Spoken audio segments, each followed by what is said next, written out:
অজ্ঞানতিমিরান্ধস্য জ্ঞানাঞ্জন শলাকয়া চক্ষুর উন্মিলিতম যেন তস্মৈ শ্রী গুরবে নমঃ।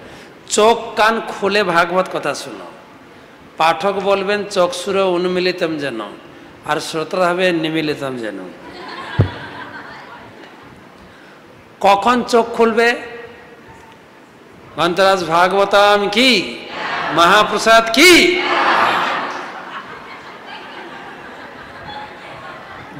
ঠিক না? মহাপ্রসাদ এটা স্বাভাবিক, কিন্তু ভাগবতটা হচ্ছে একটা মেডিসিন, ঘুমের মেডিসিন। প্রভুপাদ যখন প্রভুপাদের লীলামৃতে আমরা পাই, প্রভুপাদ তিনি তার সময় এত বড় বড় মন্দির ছিল না, মন্দিরে যেখানেই পাঠ হচ্ছিল সেখানেই প্রসাদ হবে। প্রভুপাদ পাঠ করে উঠে গেছেন, সব ভক্তরা উঠে পড়েছে, একটা নতুন লোক এসেছিল পাঠ শুনতে, ও একদম ঘুমাচ্ছে, নাক ডেকে ঘুমাচ্ছে। তাকে ভক্তরা গিয়ে তুলছে, উঠো উঠো, এখানে প্রসাদ হবে। তো লোকটা উঠেছে, চোখ মুলছে, তোমাদের গুরুদেব কোথায় থাকে? তোমাদের গুরুদেবটা খুব পাওয়ারফুল গুরুদেব। বলছে, আমাদের গুরুদেব পাওয়ারফুল, তুমি কি করে জানলে? বলছে, দেখুন দাদা, সারা জীবন আমি ঘুমাইনি, কত প্রকারের ওষুধ খেয়েছি, ঘুমের ওষুধ, ইঞ্জেকশন, কত ডাক্তার দেখেছি, আমার ঘুম হয় না। এখানে এলাম, 10 মিনিট বসলাম, যা ঘুমালাম না, পাওয়ারফুল মেডিসিন। তো ঘুমাচ্ছে পার্বতী। আর শিব ঠাকুর অনর্গল হরিকথা ভাগবতমের কথা বলেই চলেছেন, চোখ বন্ধ করে, একদম আবেগেই বলে যাচ্ছে। পার্বতী ঘুমাচ্ছে। আর যেখানে ভাগবত কথা হতো, সুখ পাখি গিয়ে সেখানে বসে বসে শুনতেন। সুখ দেখছে পার্বতী ঘুমিয়ে পড়েছে, শিব যদি জানতে পারে তাহলে ভাগবত কথা তো বন্ধ হয়ে যাবে। তখন পার্বতীর কাজটা সুখ দেওয়া শুরু করেছে। কি দিচ্ছেন? এক সময় চোখ খুলে শিবজি কথা বলতে বলতে যখন চোখ খুলেছেন, দেখেন তার স্ত্রী সে আর এই জগতে নেই, ঘুমাচ্ছে। একদম ঘুমাচ্ছে, শুধু না, একদম নাক ডেকে ঘুমাচ্ছে। তখন তাহলে এতক্ষণ দিচ্ছিল কে? এ যদি এত ঘুমায়, এতক্ষণ দিচ্ছিল কে? এখানে তো আর কেউ নেই। কে কে দিচ্ছিল? উপরে দেখে একটা পাখি মিটমিট করতে গেছে, টিয়া পাখি, সুখ পাখি মানে টিয়া পাখি। আর শিব ঠাকুরের মাথা গরম হয়ে গেল। হ্যাঁ, তুই দিচ্ছিলি? বেয়াদব, আমাকে ইনসাল্ট। দেখছি রে, ত্রিশূল নিয়ে উঠেছেন মারতে। আর যেই ত্রিশূল দেখেছেন, পাখি ভয়ে উড়ে পালিয়ে পাখির পিছনে ধাওয়া করেছে। পাখি ছোট ছোট ডানা নিয়ে এসেছে, গণিতাই কি।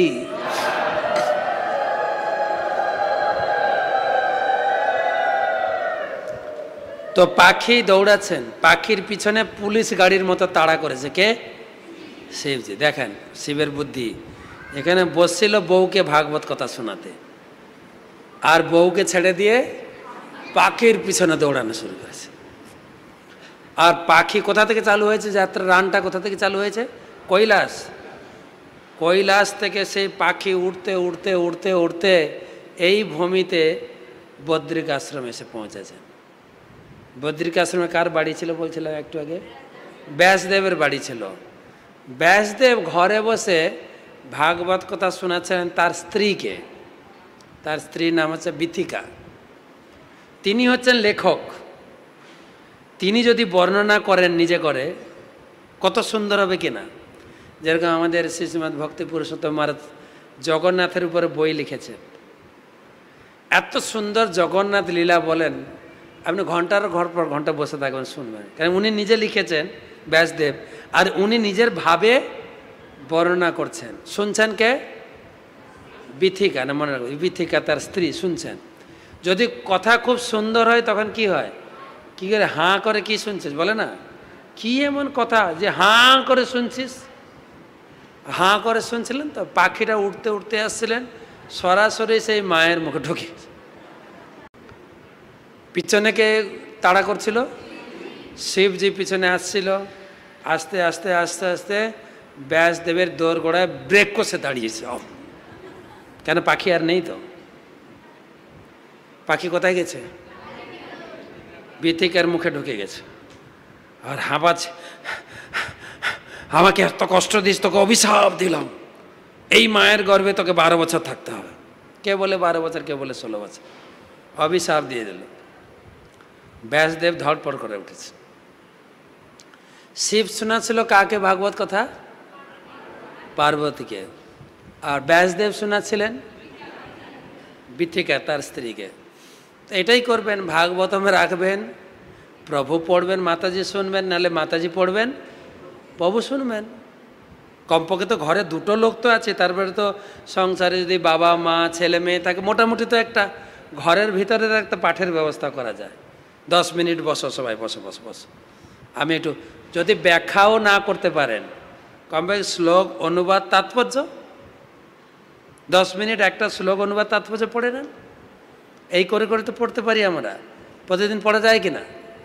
প্রভু পড়বেন, মাতাজি শুনবেন, নাহলে মাতাজি পড়বেন, প্রভু শুনবেন। অনেক বাড়িতে থেকেই ছেলে মেয়েকে দিয়ে পড়ায়, একটু এটা পড়তো, আমরা শুনি। ছেলে মেয়েরা এখন পড়াশোনা করছে তো, তারা ভালো পড়তে পারে সুন্দর করে। এটা করা যায় কি না? এইভাবে আমরা ভাগবত পড়তে পারি। কিন্তু সমস্যা হয়ে গেছে আমাদের তো না আছে স্ত্রী, না আছে ছেলে মেয়ে, সেই জন্য আপনাদের ডেকে ডেকে শোনাচ্ছে। আর কি করবো বলো? তো ব্যাসদেব ধড়পড় করে উঠেছেন। উঠে শিব ঠাকুরকে শান্ত করছেন। ভোলানাথ, পার্বতীপতি মহাদেব, আপনি আমার বাড়িতে, ভাগ্য আমার, আপনি শান্ত হন, শান্ত হন, এত উদ্বিগ্ন কেন? তখন শিব বলছে, ও ও ওই পাখিটা, মানে কথাও বলতে পারছেন কিন্তু হাঁপাচ্ছে তো, এত দৌড়ে দৌড়ে এসে। আমি ভাগবত কথা শোনাচ্ছিলাম সতীকে, একে না হু দেয়, বেয়াদব কথা কর। তো ব্যাসদেব তো বুদ্ধিমান, উনি বুঝতে পেরেছেন যে কি ঘটনাটা হয়েছে। তখন ব্যাসদেব বলছেন, আরে মহাদেব, মহান বৈষ্ণব আপনি, আপনার মুখরাবিন্দ থেকে এই পাখিটি ভাগবত কথা শুনেছে। পাখিটির কত ভাগ্য না? সেই ভাগ্য তো আমারও হয়নি যে আপনার মুখরাবিন্দ থেকে 2টো কথা শুনি। পাখি তো ভাগ্যবান, আর সে ভাগ্যবান হয়েছে কার প্রভাবে? আপনার কৃপায়। আপনার মতো মহান ব্যক্তি, আপনি নিজে কৃপা করে তাকে ভাগবত কথা শুনিয়েছেন, সে তো ভাগ্যবান হয়েছে, সে তো অভিশাপের পাত্র না। তো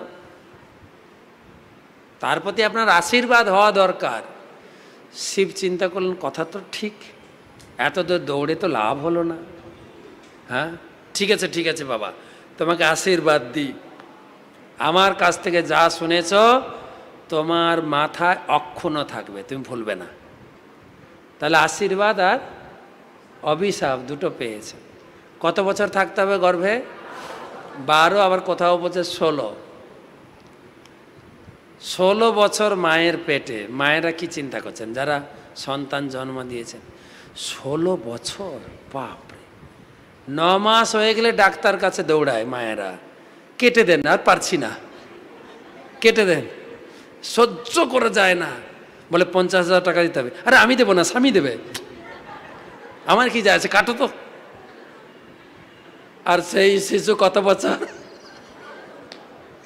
16 বছর। বাবা বলছে, এই ছেলে বেরো ওখান থেকে। ছেলে হোয়াটসঅ্যাপে উত্তর দিচ্ছে, না।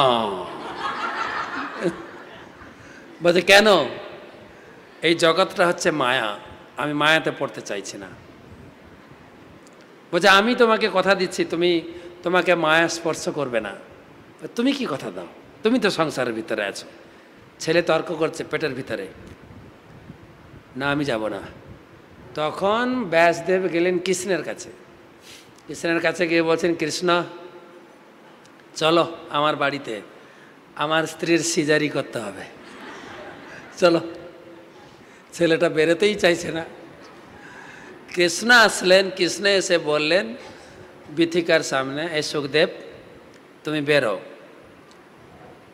এই জগতে তোমাকে ভাগবত শোনাতে হবে লোককে। তো তুমি বেরো, আমার মায়া, মায়াকার, মম মায়া দূরত্বয়া, আমার মায়া, আমি তাকে কথা দিচ্ছি তোমাকে স্পর্শ করবে না। সেই কৃষ্ণের কথা শুনে তিনি জন্মগ্রহণ করলেন। আর জন্মগ্রহণ করেই একবারও তাকায়নি মা বাবার দিকে, জন্মগ্রহণ করেই চলছেন জঙ্গলের দিকে। যুবক ছেলে না, 16 বছরের যুবক ছেলে, হেঁটে চলছেন। একবারও বলল না my dear mom, my dear dad, একবারও বলে। বাবা পিছনে দৌড়াচ্ছে, হে পুত্র, হা পুত্র, কেন বাবা তো চাইছিলেন একটা পুত্র। পুত্র জন্মগ্রহণ করলো, পড়াশোনাও করলো, আর ইস্কনের সাধুদের পাল্লায় পড়ে ইস্কনের সাধু হয়ে গেল। বাবা মার কি দুঃখ, এত তো নাকি হয়েছে না দু একটা? আমরা জন্ম দেব আর ইস্কন ব্রহ্মচারী বানাবে, কি পেয়েছটা কি বলছে লোকে, আছে না? তো ছেলে জন্মগ্রহণ করলো, ছেলে ঘর বাড়ি ছেড়ে চলেই গেল। বাবা পিছনে দৌড়েছেন, হা পুত্র, হা পুত্র, হা পুত্র। ছেলে একবার পিছনে মুড়েও তাকায়নি, জঙ্গলে চলে গেল। বাবা ফেরত এলো। পরের দিন দেখছে কিছু শিকারী জঙ্গলে শিকার করতে যাচ্ছে। বলছে, এই ছেলেরা কোথায় যাচ্ছ? ব্যাসদেব জিজ্ঞাসা করতে, শিকার করতে যাচ্ছে। বলছে, আমার একটা পাখি হারিয়ে গেছে। ওটা পাখি না, ছেলে না তো, ওটা পাখি। তো আমার একটা পাখি হারিয়ে গেছে, ধরে দেবে? বলে, তোমার পাখি চিনব কি করে?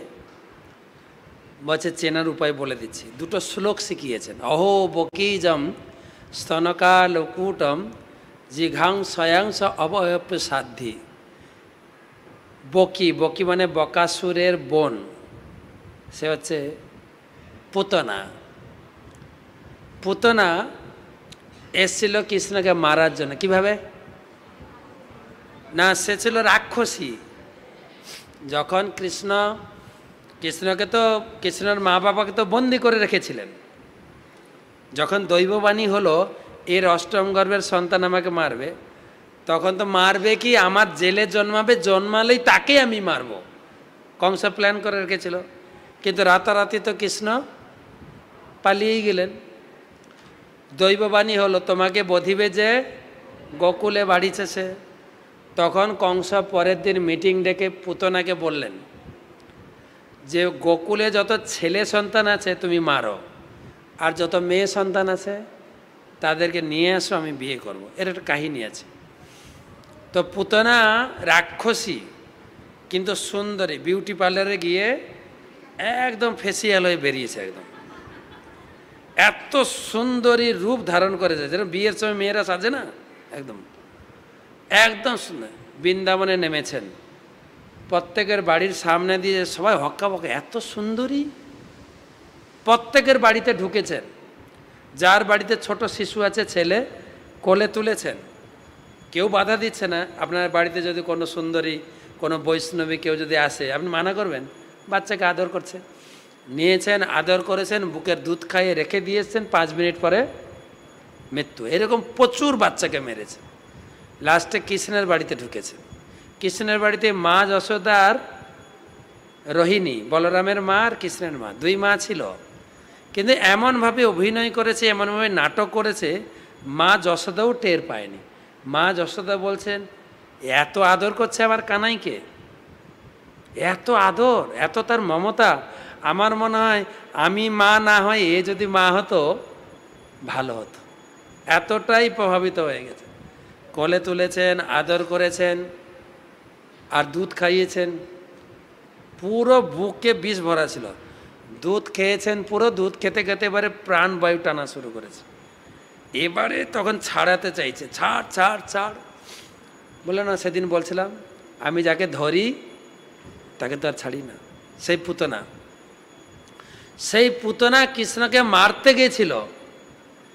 কৃষ্ণ তাকে কি দিয়েছেন পথ? আমি তার দুধ খেয়েছি না, বুকের দুধ, তাই তুমি একদম পার্মানেন্ট মা হয়ে যাও। যে রাক্ষসীকে, অসুরকে মা বলে ডেকেছেন, মা বলে স্থান দিয়েছেন, সেই রকম ভগবানের শরণাপন্ন না হয়ে আর কার কাছে যাব গো? একটা হচ্ছে কৃষ্ণের দয়ার কথা, একটা হচ্ছে কৃষ্ণের রূপের কথা। এই দুটো শ্লোক যখন শুনেছেন সুখদেব জঙ্গল থেকে তেড়ে বেরিয়েছে, এই বাচ্চারা বলো বলো আরো শ্লোক বলো, শ্লোক বলো, শ্লোক বলো। বলছে আমার ভান্ডারে আর নেই তো, দুটো শিখেছিলাম। তুমি যদি পুরো শিখতে চাও, ও যে কুটিরটা আছে, চলো চলো, ওখানে একটা বুড়ো থাকে, ওখানে এনে বসিয়ে দিয়েছে। ও তো জানে না ওর বাবা মা, কেউ দেখেই নি একবার, হোয়াটসঅ্যাপে ছবিও পাঠায়নি, তো দেখবে কি, পাঠালে মানে দেখা যেত। তো আর জন্মগ্রহণ করে তো একবার তাকায়নি। তো সেই ব্যাসদেবের সামনে বসেছেন, পুরো ভাগবতম শুনিয়েছেন, 18,000 শ্লোক। ভাগবত কোর্স করেছেন না অনেকে, তারপরে পরীক্ষা দিয়েছেন। পরীক্ষা নিয়েছেন জনকরাজ, সীতাদেবীর বাবা জনকরাজ পরীক্ষা নিয়েছেন। পরীক্ষায় পাস, তাদের পরীক্ষা অন্যরকম ছিল। পরীক্ষাটা ছিল এরকম, সুখদেব দিগম্বরী ছিলেন। দিগম্বরী মানে, দিগম্বরী জানেন? 10 দিক জানেন তো? 10 দিক, পূর্ব পশ্চিম উত্তর দক্ষিণ, ঈশান অগ্নি নৈরুত বায়ু উধ অধ না কি ছিল, অনেক দিন আগে পড়েছে। 10 দিক, ঠিক আছে না? 10 দিক। দিক যার পোশাক, তার গায়ে কোনো পোশাক নেই, দিক যার পোশাক তাকে বলে দিক অম্বর। অম্বর মানে পোশাক। দিক যার অম্বর তাকে বলে দিগম্বর, মানে অন্য কোনো পোশাক নেই, অর্থাৎ শর্ট কথায় উলঙ্গ। 16 বছরের ছেলে উলঙ্গ থাকলে কেমন লাগবে? উলঙ্গ। তাকে কি পরীক্ষা নেওয়া হয়েছে? জনক রাজের বাড়িতে একটা হল ঘরে একদম ষোড়শী সমস্ত মহিলাদেরকে উলঙ্গ করে রাখা ছিল। তাকে সেখানে ঢোকানো হয়েছে, তার শরীরে কোনো বিকার আছে কিনা।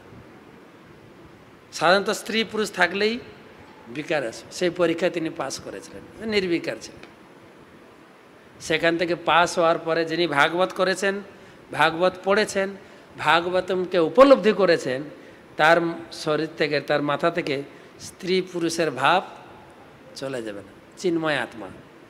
তার মানে এটাকে আবার নকল করেন না কিন্তু, যে মহারাজ বলে দিয়েছেন আমি তো ভাগবত পড়েছি, আমি গিয়ে একটা মহিলাকে জড়িয়ে ধরবো, আর সে বলবে কেন আজকে ভাগবত ক্লাসে শুনেছ তো মহারাজ বলেছেন না স্ত্রী পুরুষের কোনো ভেদ থাকার কথা না। না, এরকম না, এটা নকল করলে হয় না কিন্তু, এটা অন্তর থেকে সেই ভাব আসে। পাস হওয়ার পরে তিনি ভাগবত শুনিয়েছেন কাকে? পরীক্ষিত মহারাজ। এই হচ্ছে তার কোয়ালিটি। তো পরীক্ষিত, ভাগবত লেখা হয়ে গেল, সুখদেব রেডি, এবারে পরীক্ষিতকে আনতে হবে, তো সেটাই ভাগবতে। পরীক্ষিতের জন্ম হলো কি করে? 7 অধ্যায় থেকে বর্ণনা দিয়েছেন। প্রথমে পঞ্চপাণ্ডবের পঞ্চপুত্র মারা গেছে। প্রথম চরিত্র দেখবেন ভাগবতমে, পঞ্চপুত্রের মা হচ্ছেন দ্রৌপদী। পঞ্চপুত্র মারা গেছেন, সকালবেলা হাউ হাউ করে কাঁদছে সবাই, মাও কাঁদছে। 5 ছেলে মারা গেছে। ছেলে কিভাবে মারা গেছে জানেন? একদম গলাগুলো কেটে নিয়ে গেছেন, শুধু শরীরটা পড়ে যায়। আরও প্যাথেটিক না? তখন অর্জুন বলছেন তুমি কান্না করো না, যে তোমার পঞ্চপুত্রকে মেরেছে তার মাথা কেটে এনে দেব, তার উপরে দাঁড়িয়ে স্নান করবে। অর্জুন রথ নিয়ে তাকে ধরে আনলেন। কে মেরেছিল? অশ্বত্থামা। অশ্বত্থামাকে ধরে আনা হলো, ধরে নিয়ে এসে বেঁধে দ্রৌপদীর সামনে ফেলে দেওয়া হলো। দ্রৌপদী হাহাকার করে উঠল, এ কি, গুরুপুত্রকে এরকম অপমান করা হচ্ছে, ছি ছি, আমরা ক্ষত্রিয়, ব্রাহ্মণ, ক্ষত্রিয়ের কোনো অধিকার নেই ব্রাহ্মণকে শাস্তি দেওয়া। তখন সবাই বলছে এই ব্রাহ্মণ নয়, ক্ষত্রিয় নয়, তবে একে, এ হচ্ছে তোমার 5 ছেলেকে এই মেরেছে, এ হত্যারি। এটা শুনে আপনার কি মনে হবে? তাহলে এখনই মারো, বলবো তো না? আমরা কি করে শুনি না, আমি তার প্রতিশোধ নিতে চাই। কিন্তু দ্রৌপদী কি বললেন? বলছে না, তুমি কি বলছো, হত্যারি? এর বাবার, তোমরা যে এই যুদ্ধে জয় করলে, সে যুদ্ধবিদ্যা কার কাছে শিখেছ? এর বাবার কাছে। এতটুকুই কৃতজ্ঞতা বোধ নেই তোমাদের? এর বাবার কাছ থেকে শিখেছ। এ আবার ব্রাহ্মণ, আর এর বাবা মারা গেছেন, কিন্তু এর মা মারা যাননি। কেন? উপযুক্ত ছেলে থাকলে স্ত্রী বিধবা হয় না, শাস্ত্র বলছে। তার একজন গার্জিয়ান আছে, বিধবার পোশাক পরবে কিন্তু তাকে বিধবা বলা যাবে না, তার ছেলে গার্জিয়ান। কেন? বাবা ছেলেকে রেখে দিয়ে তিনি মারা গেছেন। আর এখন তো আবার বলা যাবে না, ছেলে হোক মেয়ে হোক একটি, ছেলে তো নেই, কি করা যাবে। তো 6টা কারণ দেখিয়েছে, লাস্ট কারণ দেখালেন, দেখো আমার 5 ছেলে মারা গেছে, এই পুত্র শোকের জ্বালা আমি বুঝি, পুত্র শোকের জ্বালা আমি বুঝি। এখন এ মারা গেলে ওর মা পুত্র শোকী হবে না? একজন পুত্র শোকী আমি কি করে বলি এর মাও এইরকম দুঃখ পাক? আমি চাই না, একে মারা যাবে না, এটা বলতে পারবে কেউ? সেই জন্য ভাগবতমের প্রথম নারী চরিত্রকে দ্রৌপদীকে দিয়েছেন ব্যাসদেব। তার কত গুণ ছিল আমি সংক্ষেপে বললাম, পড়বেন, এত মধুরভাবে বর্ণনা করেছেন। তারপরে এনেছেন 8 অধ্যায়ে কুন্তী এসছেন, কুন্তীর আগে দ্রৌপদীকে দিয়েছেন ভাগবতমে ব্যাসদেব, তারা তো গুণাবলী। তারপরে 8ম অধ্যায়ে কুন্তীর প্রার্থনা, 9ম অধ্যায়ে ভীষ্ম কীভাবে দেহত্যাগ করলেন, 10ম অধ্যায়ে কৃষ্ণ হস্তিনাপুর থেকে বিদায় নিলেন, 11 অধ্যায়ে দ্বারকাতে প্রবেশ করলেন কৃষ্ণ, 12 অধ্যায়ে পরীক্ষিতের জন্ম, পরীক্ষিতের ঠিকুচি কুষ্টি বিচার, 13 অধ্যায়ে ধৃতরাষ্ট্র থেকে ঘর থেকে বের করলেন, 14 অধ্যায়ে কৃষ্ণ এই জগৎ থেকে বিদায়, 15 অধ্যায়ে পাণ্ডবরা এই জগৎ থেকে মহাপ্রস্থান করলেন, আর 16, 17, 18 হচ্ছে পরীক্ষিতের রাজত্ব, 18 অধ্যায়ে পরীক্ষিতের অভিশাপ, আর 19 অধ্যায়ে পরীক্ষিত তার রাজ্যভার তার ছেলে জন্মেঞ্জয়কে দিয়ে ঘর বাড়ি ছেড়ে তিনি গঙ্গার তীরে বসলেন, সুখদেব এসে ভাগবত কথা শোনালেন। প্রথম অধ্যায়ে ভাগবত শুরু হয়নি, প্রথম অধ্যায়ে ভাগবত শোনার যে যোগ্যতা, কি অবস্থায় পরীক্ষিত মহারাজ ভাগবত শুনলেন সেটা বর্ণনা দিয়েছেন। তারপর 2য় স্কন্ধ থেকে ভাগবত শোনা হবে। 3য় স্কন্ধতে বর্ণনা করা হয়েছে সৃষ্টিতত্ত্ব। ভগবান সৃষ্টি করলেন ব্রহ্মাকে, ব্রহ্মা সৃষ্টি করলেন মুনি ঋষিদের, তার ভিতরে ব্রহ্মার সৃষ্টি হচ্ছে কর্দমমুনি, কর্দমমুনিকে পাঠালেন তুমি গিয়ে তপস্যা করো,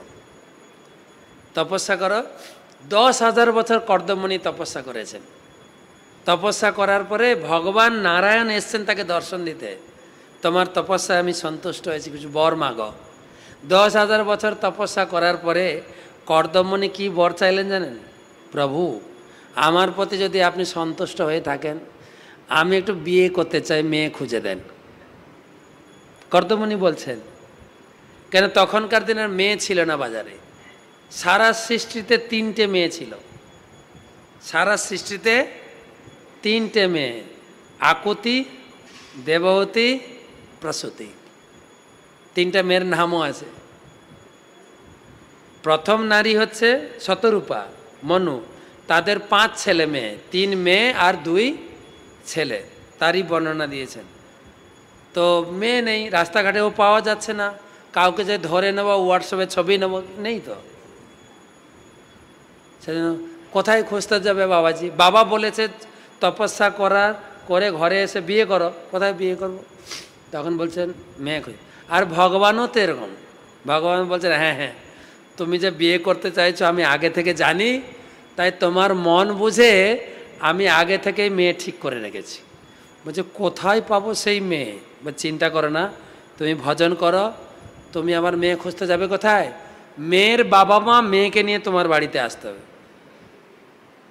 তুমি তো সাধু বাবা, কোথায় কার্ড ছাপাবে, কোথায় লোক ডাকবে, বরযাত্রী কোথায় পাবো, সব বাদ দাও, মেয়ের বাড়ির লোক নিজে এসে এখানে বিয়ে দিয়ে রেখে দিয়ে যাবে। বলছে তাই ভালো, কিন্তু কবে সেটা, লগ্নটা কবে, কতদিন আমাকে অপেক্ষা করতে হবে? ভগবান বলছেন পরশু দিন। কবে? পরশু দিন, আজ কাল পরশু দিন। কি সুন্দর হাসি মজার গল্প। ভাগবতের শুধু গল্পে ভরা, শুধু গল্পে ভরা, পড়বেন শুধু।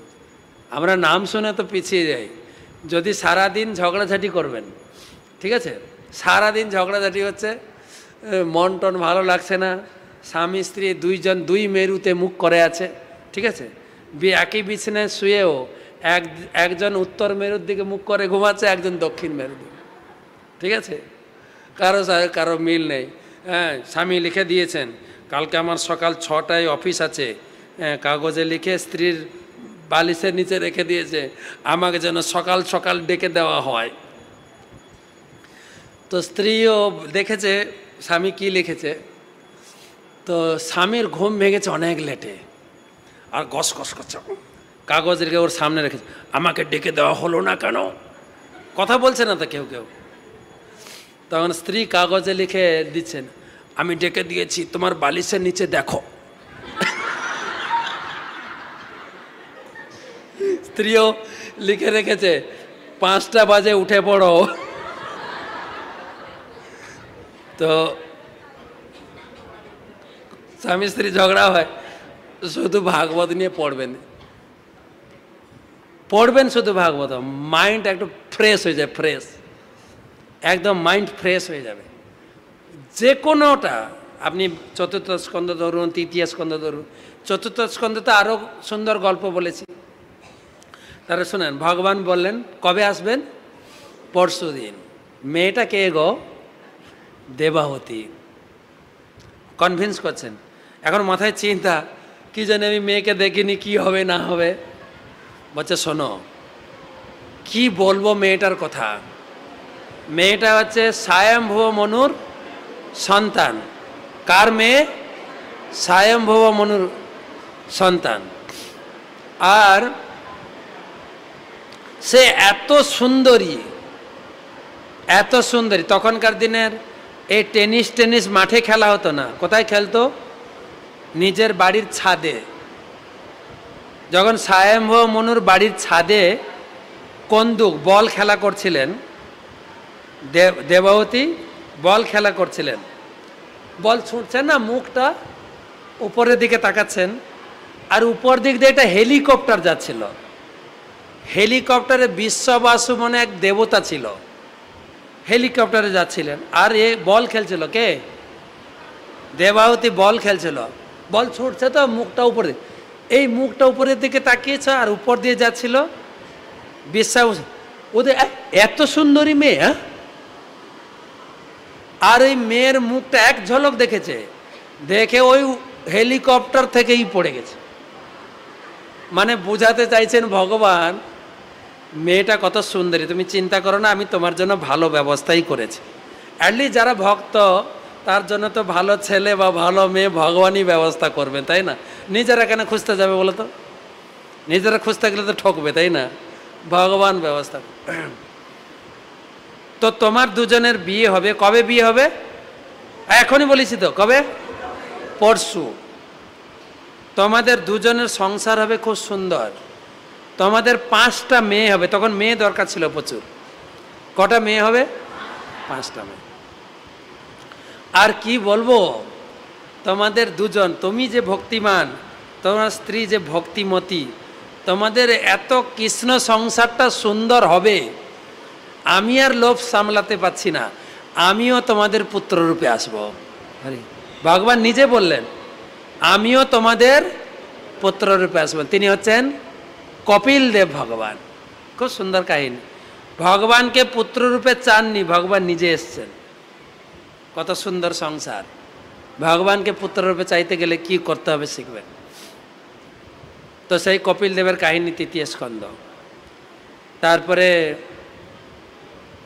বেচারা বিয়ে করেছেন, বেচারা তো ব্রহ্মচারী ছিল, বিয়ে করেছেন সেই ব্রহ্মচারীর মতো আছে, ভজন করে, জপ করে, নাচে, ওতেই কেটে যায়। বিয়ে যে করেছেন, সংসার যে বাঁধতে হবে এটা আর তার খেয়াল নেই। আর এদিকে বউ রাজকন্যা, তো বউ তো রাজকন্যা ছিল, সে শুধু স্বামীর ভজন সাধনে ওই কুশ গাছ ফলমূল সাপ্লাই দিতেই, সেও স্বামীর সঙ্গে কথা বলতেই সময় পায় না, স্নান করতেই সময় পায় না, জটা মোটা হয়ে গিয়ে শরীর ময়লা হয়ে গেছে।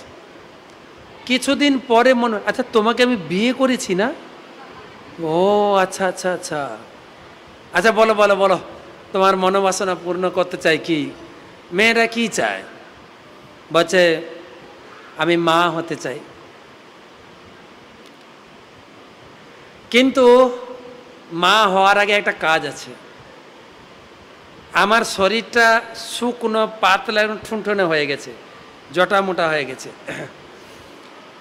সন্তান হওয়ার আগে তো মিলন হতে হবে। তো মিলন তখনই সম্ভব যদি স্ত্রী পুরুষের আকর্ষণ থাকে। আমি এরকম পাতলা রোগা পাতলা, আমার শরীরে তো তোমার আকর্ষণ আসবে না। আমার শরীরটাকে একদম তরতাজা যুবতী বানিয়ে দাও। তারপরে বলছে ঠিক আছে, এখানে একটা পুষ্করিণী আছে, বিন্দু সরোবর, এখানে ডুব দাও। যেই ডুব দিয়েছেন, যোগী ব্যক্তি ছিল তো কর্দমণি, যেই ডুব দিয়েছেন 1000 যুবতী রাজকন্যা এসে গেছেন তার সেবা করার জন্য। দিদি দিদি, ম্যাডাম ম্যাডাম, কি সেবা করবো?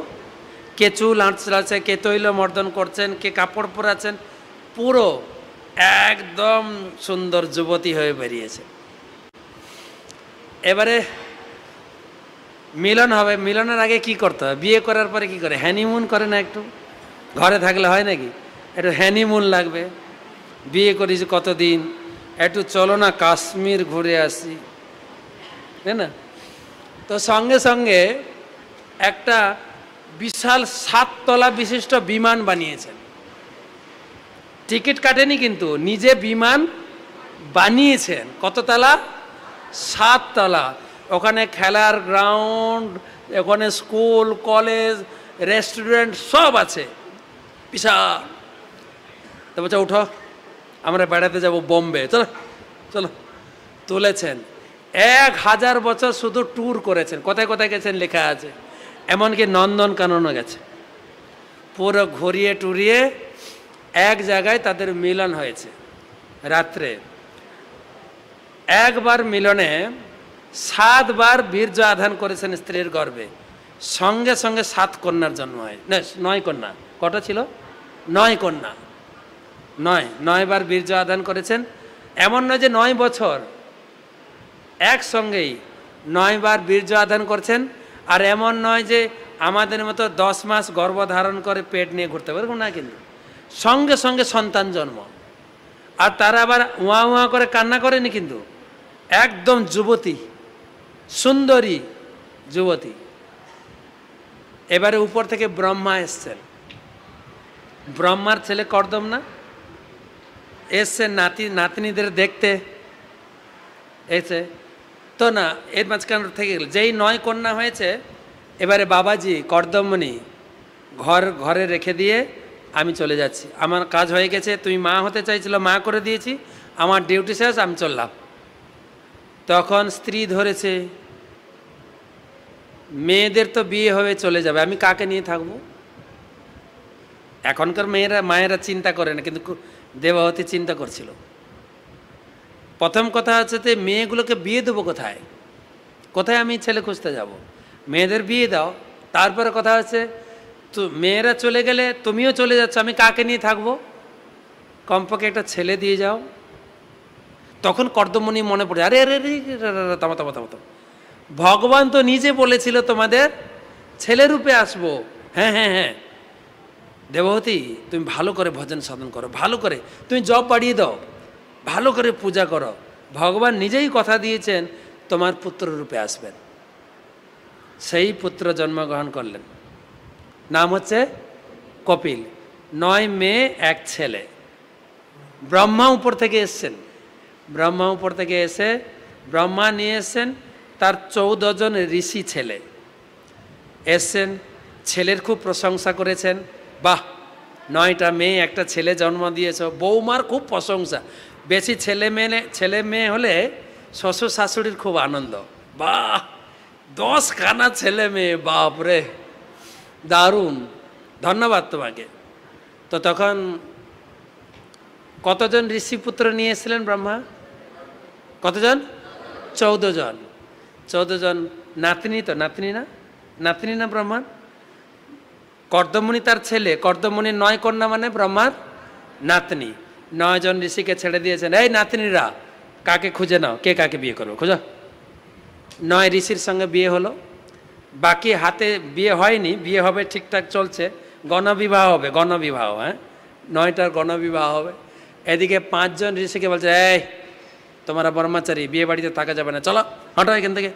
5 জনকে নিয়ে ফেরত গেলেন। 5 জন হচ্ছে নারদমুনি আর চতুর্কুমার। 5 জনকে ফেরত নিয়ে গেলেন, 9 জনকে ছেড়ে দিয়ে গেলেন।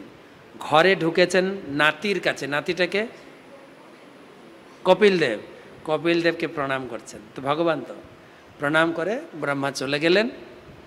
এদিকে কর্দমমণি একদিন রাত্রে ছেলের ঘরে ঢুকেছে। ছেলে মানে কপিলদেব প্রণাম করছেন ছেলেকে, স্তুতি করেছেন। বলছে, নিজে বলছেন বাবা, বাবারা ছেলেকে বাবা বলে না, আমাকে আজ্ঞা দাও আমি যাই। তখন ছেলে বলছে, বাই, তুমি যেতে পারো, বাই।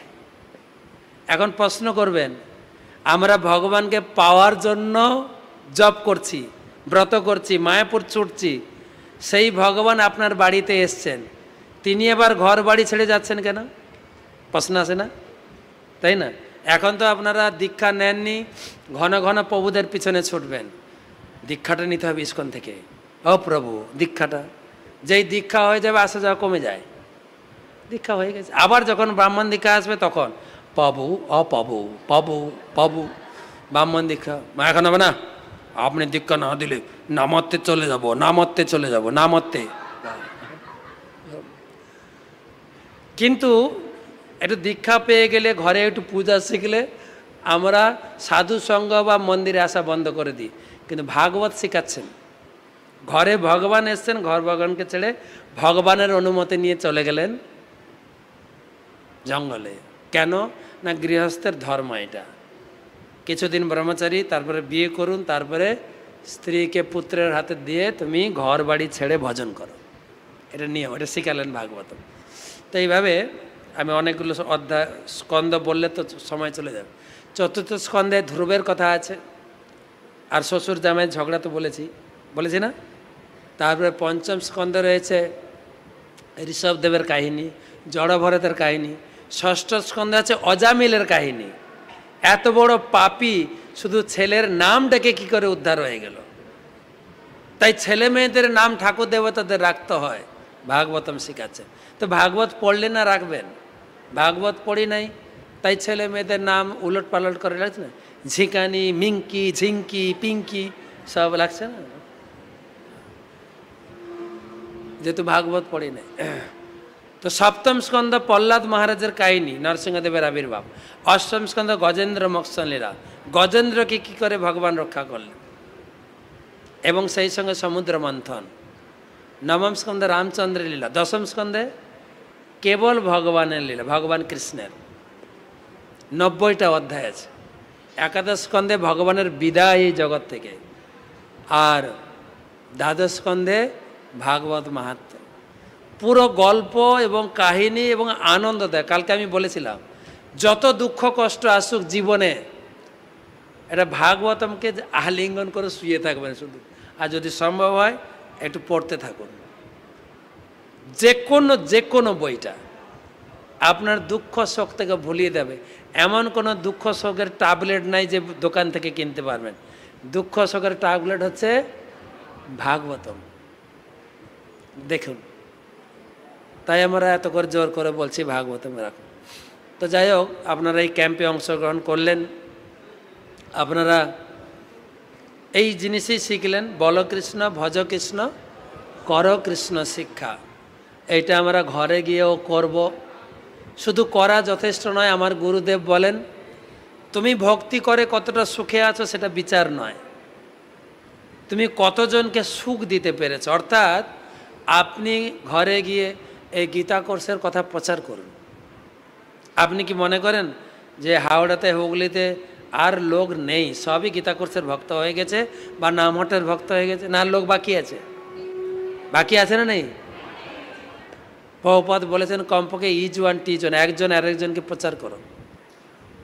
এটা আপনার দায়িত্ব, ভগবান চেয়েছেন কমপক্ষে আপনার পরিচিত জনকে, যার সঙ্গে দেখা হবে, দাদা একটু গীতা পড়ুন, দাদা একটু হরিনাম করুন, দাদা চলুন না একটু মায়াপুর ঘুরে আসি,